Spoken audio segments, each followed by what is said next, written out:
నమస్కారం అండి, బాగున్నారు కదా? వెల్కమ్ టు యోగ్ స్టాక్. క్లాస్ యాక్షన్ లాసూట్ ఇప్పుడు మనకు బాగా వినపడుతున్నటువంటి మాట ఇది. క్లాస్ యాక్షన్ లాసూట్ ఏంటి, అసలు ఎందుకు దీన్ని వేస్తారు, బర్త్ రైట్ సిటిజన్షిప్కి దీనికి ఉన్న లింక్ ఏంటి? సో ఇవన్నీ మనం ఈ వీడియోలో మాట్లాడుకుందాం. మీరైతే లాస్ట్ వరకు చూడండి, మీకు క్లారిటీగా అర్థం కావాలి. ఎందుకు అంటే ఇప్పుడు ప్రజెంట్ ఉన్న సిచ్యువేషన్లో July 27 తర్వాత ఎవరెవరైతే పిల్లలకు జన్మనిస్తారో వాళ్ళ పేరెంట్స్ గనక వీసా హోల్డర్స్ అయితే, అంటే మన కంట్రీ గురించి మాట్లాడుకుందాం, H1 L1 F1 what ever the visa holders అయితే కనుక వాళ్ళు ఆ పర్టిక్యులర్ 28 స్టేట్స్లో ఎక్కడెక్కడైతే లాసూట్స్ లేవో ఆ లేని చోట బర్త్ రైట్ సిటిజన్షిప్కి ఎలిజిబుల్ కారనమాట. అయితే ఈ 22 స్టేట్స్ 28 స్టేట్స్ మీద నేను ఒక వీడియో ఆల్రెడీ చేశాను. ఒకవేళ మీరు ఎవరైనా మిస్ అయ్యింటే మాత్రం కింద లింక్ డిస్క్రిప్షన్లో యాడ్ చేస్తాను, మీరు వెళ్ళి చూడండి. సో ఇంకా నెక్స్ట్ మనం టాపిక్లోకి వెళ్ళే ముందు నా ఛానల్కి ఏమైనా ఫస్ట్ టైం వచ్చినట్టుంటే ప్లీజ్ అండి సబ్స్క్రైబ్ చేసుకోండి. నేను చాలాసార్లు అడుగుతున్నాను, చాలా మంది చూస్తున్నారు, కామెంట్లు పెడుతున్నారు, సబ్స్క్రైబ్ చేసుకోవట్లేదు. ఇంకా వీడియో నచ్చితే మాత్రం లైక్ ఇవ్వండి. ఒక 2-3 మినిట్స్ చూసిన తర్వాత మీకు టాపిక్ ఇంపార్టెంట్ అనుకుంటే ఒక లైక్ ఇచ్చి మీరు టాపిక్ కంటిన్యూ చేయండి. ఇంకా షేర్ చేయాలనుకుంటే షేర్ చేయండి. ఇంకా మనం టాపిక్లోకి వెళ్ళిపోదాము. ఈ బర్త్ రైట్ సిటిజన్షిప్ గురించి నేను ఒక 2-3 వీడియోస్ పెట్టాను. సుప్రీం కోర్టు బేసిక్గా ఎగ్జిక్యూటివ్ ఆర్డర్ ని మాత్రం బ్లాక్ చేయలేదు. ఈ జడ్జి ఎవరైతే ఉంటారో ఆ జడ్జి ఇచ్చినటువంటి నేషన్ వైడ్ ఇంజంక్షన్ మాత్రం బ్లాక్ చేసింది. సో దాన్ని బ్లాక్ చేయటం వల్ల ఈ ఎగ్జిక్యూటివ్ ఆర్డర్ ఓపెన్ అయిపోయింది ఇప్పుడు. సో 22 స్టేట్స్లో ఇండిపెండెంట్ బ్లాక్ చేసుకున్నారు, 28 స్టేట్స్లో చేసుకోలేదు. వాళ్ళు ఎలిజిబుల్ కాదు, వీళ్ళు ఎలిజిబుల్, అది స్టోరీ. ఓకే, తర్వాత ఇప్పుడు నెక్స్ట్ ఏంటి అంటే అసలు ఎవరికి అర్థం కావట్లేదు. అటు అటార్నీస్కి అర్థం కావట్లేదు, ఇటు మామూలు జనాలకు అర్థం కావట్లేదు, ఇటు మన పిల్లల్ని కావాల్సిన తల్లిదండ్రులకు అర్థం కావట్లేదు. సో ఇలాంటి పరిస్థితులలో అందరి మైండ్లోంచి, అంటే జనరల్గా అటార్నీలు, ఎక్స్పీరియన్స్డ్ అటార్నీస్ వీళ్ళందరూ చెప్పేది ఏంటంటే దీనికి ఒకటే పాసిబిలిటీ ఏంటి అంటే క్లాస్ యాక్షన్ లాసూట్ కనుక ఫైల్ చేయగలిగితే, ఒకవేళ దీని మీద ఏమైనా డిస్కషన్ జరిగి సుప్రీంకోర్టు కనుక అప్పుడు మళ్ళీ నేషన్ వైడ్ ఇంజంక్షన్ ఆర్డర్ కనుక దీనికి ఎగ్జిక్యూటివ్ ఆర్డర్కి ఇస్తే అప్పుడు మళ్ళీ ఎవరెవరైతే పిల్లలు పుడతారో వాళ్ళు దీనికి ఎలిజిబుల్. సో మనం క్లాస్ యాక్షన్ లాసూట్ మాట్లాడుకునే ముందు ఇంకా కొన్ని డిఫరెంట్ విషయాలు మాట్లాడుకుందాం. ఏంటి అసలు July 27 తర్వాత ఫర్ ఎగ్జాంపుల్ టెక్సాస్లో ఎవరైనా పిల్లోడు పుడతాడు మన ఇండియన్ H1B వీసా హోల్డర్కి, వాళ్ళ పరిస్థితి ఏంటి? యూకే తీసుకుందాం ఫర్ ఎగ్జాంపుల్. ఒక ప్రొసీజర్ అనేది ఉంది, ఎందుకంటే యూకేలో డైరెక్ట్ మన వీసా మీద ఉన్న పిల్లలు కనుక పుడితే వీసా మీద ఉన్న వాళ్ళకి బర్త్ రైట్ సిటిజన్షిప్ రాదు. మనం ఏం చేస్తాం, బర్త్ సర్టిఫికేట్ తీసుకుంటాము, ఇండియన్ ఎంబసీకి వెళ్ళి ఇండియన్ పాస్పోర్ట్ అప్లై చేసుకుంటాం, వచ్చిన తర్వాత డిపెండెంట్ వీసా అప్లై చేసుకుంటాం. అది ఫిక్స్డ్ ప్రొసీజర్ ఎప్పటి నుంచో ఉంది. అమెరికాలో ఇప్పటి వరకు ఇలాంటి ప్రొసీజర్ ఎవరికి తెలీదు. ఎందుకు? వాళ్ళు పుట్టడం డైరెక్ట్ మన బర్త్ సర్టిఫికేట్ తీసుకున్నారు, పాస్పోర్ట్ అప్లై చేసుకున్నారు. సో ఇప్పుడు ఈ ఎంబసీస్ ఏవైతే వరల్డ్ వైడ్ ఎంబసీస్ అమెరికాలో పుట్టే పిల్లలకి అసలు ఆ ప్రొసీజర్ అనేది క్రియేట్ చేయలేదు వాళ్ళు. కొత్తగా ఇప్పుడు అసలు ఆ ప్రొసీజర్ ఏంటనేది తెలుసుకోవాలి. ఇప్పుడు వీళ్ళు బర్త్ సర్టిఫికేట్ ఇస్తారు, బర్త్ సర్టిఫికేట్ తీసుకుని వెళ్ళి ఏం చేయాలి? మన H1B వాళ్ళకి ఎవరికైనా పిల్లలు పుట్టారు ఫర్ ఎగ్జాంపుల్, హాస్పిటల్లో జనరల్గా ఏంటంటే మనం బర్త్ సర్టిఫికేట్ రిజిస్ట్రేషన్ చేసుకుంటాం, నా పేరు మీద US పాస్పోర్ట్ అప్లై చేసుకుంటాం. ఇప్పుడు ఆ పాసిబిలిటీ లేదు.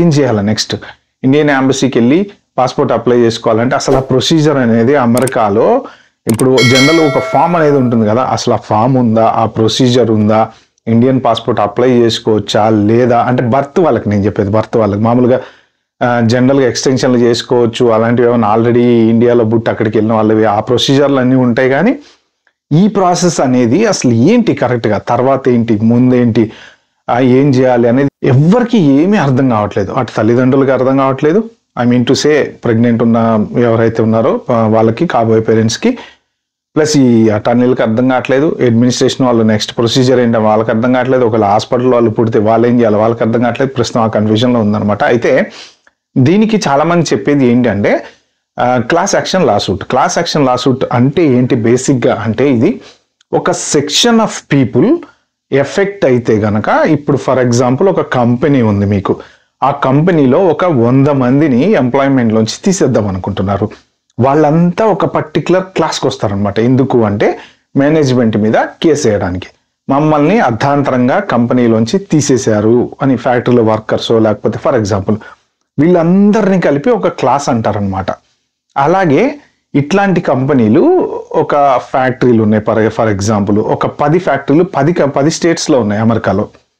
ఈ 10 స్టేట్స్లో వాళ్ళందరూ కలిసి ఈ 10 ఫ్యాక్టరీలలో 100 మందిని తీసేస్తే ఆ 100 మంది అందరూ కలిసి కూడా ఒక్క సూట్ ఫైల్ చేయొచ్చు అనమాట. అంటే ఇండిపెండెంట్గా 1 పర్సన్ కేసు వేసేదానికంటే ఇలా క్లాస్ వీళ్ళందరినీ ఒక క్లాస్ అనమాట, 6th class 7th class 8th class లాగా ఇలాంటి ప్రాబ్లం, అంటే మీ ప్రాబ్లం ఏదైతే ఉందో ఇలాంటి సేమ్ ప్రాబ్లము ఒక 100 మందికి ఉండాలి, 1000 మందికి ఉండాలి, 2000 మందికి ఉండాలి. అలాగా ఉన్నప్పుడు వాళ్ళందరినీ ఒక క్లాస్ అంటారు. సో దాన్ని క్లాస్ యాక్షన్ సూట్ అంటారు అనమాట. అంటే ఇప్పుడు ఈ పర్టికులర్ సిచ్యువేషన్లో ఎవరైతే ప్రెగ్నెంట్గా ఉన్న లేడీ ఉన్నారో వాళ్ళు ఈ క్లాస్ యాక్షన్ సూట్కి ఎలిజిబుల్. అంటే ఒక 10 మంది ప్రెగ్నెంట్ లేడీస్ కానీ లేకపోతే వుడ్ బి ఫాదర్ తన హస్బెండ్ కానీ ఎవరైనా సరే, ఇప్పుడు July 27 తర్వాత మేము తల్లిదండ్రులం కాబోతున్నాం అంటే వుడ్ బి పేరెంట్స్ ఎవరైతే ఉన్నారో వాళ్ళందరూ కూడా ఈ పర్టికులర్ క్లాస్లోకి వస్తారనమాట.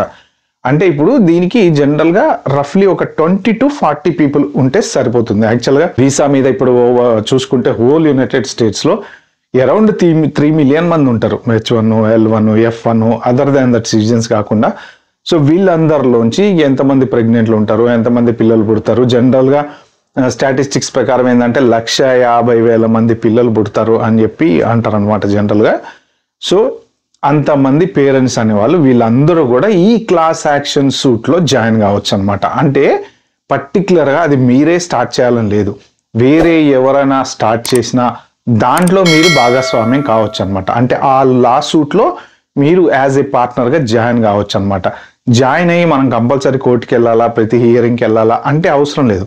ఫాలో అప్ చేసుకునేటప్పుడు ఎవరైతే వేస్తారో వాళ్ళు ఫాలో అప్ చేసుకుంటారు. బట్ జనరల్గా మన విషయాలు తెలుసుకుంటే సరిపోతుంది. బట్ వీళ్ళందరినీ ఇప్పుడు ఎవరెవరైతే July 27 తర్వాత డెలివరీ అవుతారో, బేబీస్కి జన్మనిస్తారో వాళ్ళందరినీ ఒక క్లాస్ అంటారు. ఇక్కడ 2 రకాలు ఉన్నాయి. ఒకటి ఇండిపెండెంట్గా ఇప్పుడు ఈ 28 స్టేట్స్లో ఎవరైనా సరే July 27 తర్వాత పిల్లలు పుడితే వాళ్ళకి సిటిజన్షిప్ రాదు కాబట్టి వాళ్ళు వెళ్ళి ఇండిపెండెంట్గా లా సూట్ ఫైల్ చేసుకుంటే, ఒకవేళ దాని మీద డిస్కషన్ జరిగి అక్కడ పర్టికులర్ కోర్టు కనుక అవును కరెక్టే, ఈ ఎగ్జిక్యూటివ్ ఆర్డర్ కరెక్ట్ కాదు, ఇతనికి సిటిజన్షిప్ ఇవ్వండి అంటే అది కేవలం వాళ్ళకి మాత్రమే వర్తిస్తుంది అనమాట. అది అందరికీ వర్తించదు. ఎందుకంటే అతను కేసుకి డబ్బులు పెట్టుకోవాలి, లాయర్లకు డబ్బులు పెట్టాలి, కోర్టు చుట్టూ తిరగాలి, ఆ హెడ్ఏక్ అంతా తీసుకునేది అతను. ఆ లా సూట్ ఏదైతే ఉందో అతనికి పర్సనల్గా సంబంధించిన లా సూట్, అది కూడా ఎక్కడ ఈ 28 స్టేట్స్లో ఎక్కడైతే బర్త్ రైట్ సిటిజన్షిప్ పాసిబుల్ కాదో అక్కడ. ఇది ఇండిపెండెంట్ లా సూట్. ఈ క్లాస్ యాక్షన్ లా సూట్ వల్ల అడ్వాంటేజ్ ఏంటి అంటే, ఫర్ ఎగ్జాంపుల్ మీరు పేరెంట్స్ నెక్స్ట్ మంత్ మీకు పిల్లలు పుట్టారు, ఓకే, మీరు ఇప్పుడు ఈ లా సూట్కి వెళ్ళడానికి భయపడుతున్నారు. భయపడే ఛాన్స్ ఉంది. ఎందుకు అంటే ఒకవేళ మనం ఏమన్నా కేసు దానికి జాయిన్ అయితే మనల్ని ఏమన్నా వాళ్ళ డిపోర్ట్ చేస్తారా అనే భయం కూడా చాలా మందికి ఉంటుంది. కొంతమందికి జనరల్గా ఇలాంటి విషయాలంటే పోలీస్ విషయాలన్నా కోర్టుల విషయాలన్నా ఈజీగా భయపడుతుంటారు. ఇలాంటి సిచ్యువేషన్లో ఎందుకు వచ్చిన గొడవలే, తలనొప్పులే, మనం ఎందుకు వెళ్ళటం, ఇలా లా ఎన్ఫోర్స్మెంట్ విషయాల్లో మనం వేలు పెట్టడం ఎందుకు, చూద్దాం ఏం జరుగుతుందో అని చెప్పి భయపడుతూ ఉండే వాళ్ళు ఉంటారు. లేకపోతే ఇగ్నోరెంట్గా చూసుకున్నా ఏదైతే అదైన తర్వాత అనుకునే వాళ్ళు ఉంటారు. మీరు పార్ట్ కాలేదు ఆ లా సూట్లో. For example okay, lawsuit ఎవరో వేశారు, 100 మంది వేశారు, ఓకే, వాళ్ళు దాని మీద చర్చలు జరిగినాయి, నేషన్ వైడ్ బ్లాక్ ఇచ్చారు, మీరు కూడా ఆటోమేటిక్గా బెనిఫిట్ అవుతారనమాట. అంటే ఏంటంటే మీరు ఏ క్లాస్లోకి వస్తారు, అగైన్ ఈ ప్రెగ్నెంట్ క్లాస్లోకే వస్తారు. అంటే ఈ పర్టికులర్ పిల్లలకి అనేటువంటి క్లాస్లో, ఇందాక నేను చెప్పిన ఎగ్జాంపుల్లో ఫ్యాక్టరీ వర్కర్స్ లాగా ఈ ఎగ్జాంపుల్లో ఏంటంటే మీరంతా కూడా ఒక క్లాస్ అనమాట. ఆ పర్టికులర్ క్లాస్లో ఉన్న వాళ్ళందరికీ ఇది అప్లికబుల్ అవుద్ది. ఎప్పుడు ప్రొవైడింగ్ ఒకవేళ సుప్రీంకోర్టు గనక నేషన్ వైడ్ ఇంజంక్షన్ మళ్ళీ ఎగ్జిక్యూటివ్ ఆర్డర్ మీద ఈ క్లాస్ యాక్షన్ లా సూట్ గనక ఇస్తే.